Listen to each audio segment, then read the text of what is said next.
Assalamualaikum warahmatullahi wabarakatuh. Perkenalkan, nama saya Sartina Aprilia, NIM A1H11929, Fakultas Keguruan dan Ilmu Pendidikan, jurusan Pendidikan Guru Pendidikan Anak Usia Dini, Universitas Halu Oleo Kendari.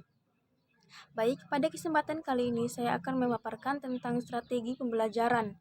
Langsung saja pada poin pertama. Konsep strategi. Ada dua konsep strategi. Yang pertama, strategi berarti cara dan seni menggunakan sumber daya untuk mencapai tujuan tertentu. Yang kedua, suatu garis-garis besar haluan untuk bertindak dalam usaha mencapai sasaran yang telah ditentukan. Poin berikutnya, strategi pembelajaran. Strategi pembelajaran diartikan sebagai pola-pola umum kegiatan guru anak didik dalam perwujudan kegiatan belajar mengajar untuk mencapai tujuan yang telah digariskan. Ada 3 jenis strategi dalam pembelajaran.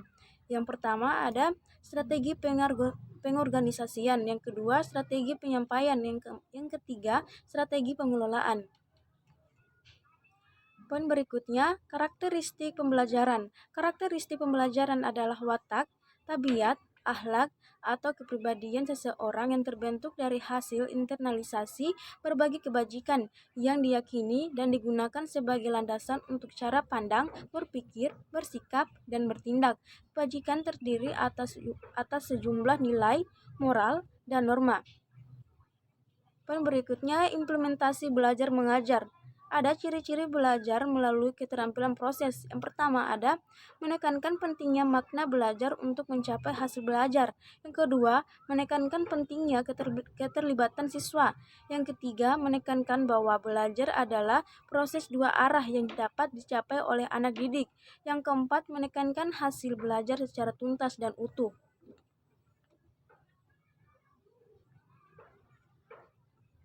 Poin berikutnya ada pendekatan dalam belajar mengajar. Yang pertama, pendekatan individual. Pendekatan individual merupakan pendekatan langsung dilakukan guru terhadap anak didiknya untuk memecahkan kasus anak didiknya tersebut.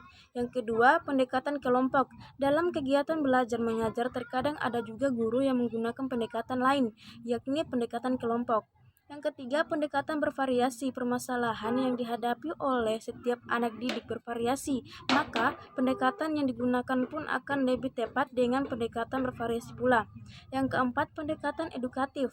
Apapun yang guru lakukan dalam pendidikan dan pengajaran dengan tujuan untuk mendidik, bukan karena motif-motif lain seperti karena dendam, karena gengsi, karena ingin ditakuti, dan sebagainya. Yang kelima ada pendekatan pengalaman.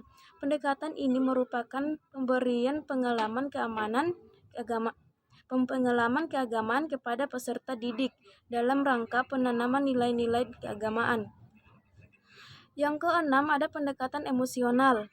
Emosional adalah suatu usaha untuk menggugah perasaan dan emosi siswa dalam meyakini, memahami, dan menghayati ajaran agamanya. Yang ketujuh ada pendekatan rasional.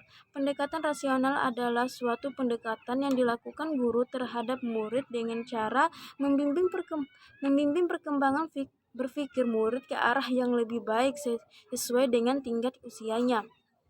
Yang kedelapan, pendekatan fungsional. Pendekatan fungsional adalah pendekatan yang dilakukan seseorang pengajar terhadap siswa didik dengan mendayagunakan nilai guna dari suatu ilmu, khususnya bahasa, untuk kepentingan hidup siswa didik. Yang kesembilan ada pendekatan keagamaan. Pendekatan keagamaan dapat membantu guru untuk memperkecil keadilan jiwa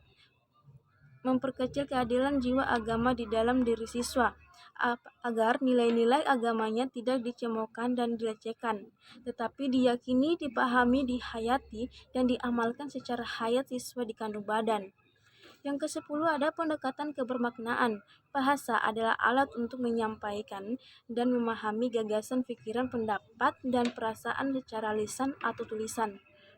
Baik, mungkin itu saja yang bisa saya paparkan. Terima kasih. Assalamualaikum warahmatullahi wabarakatuh.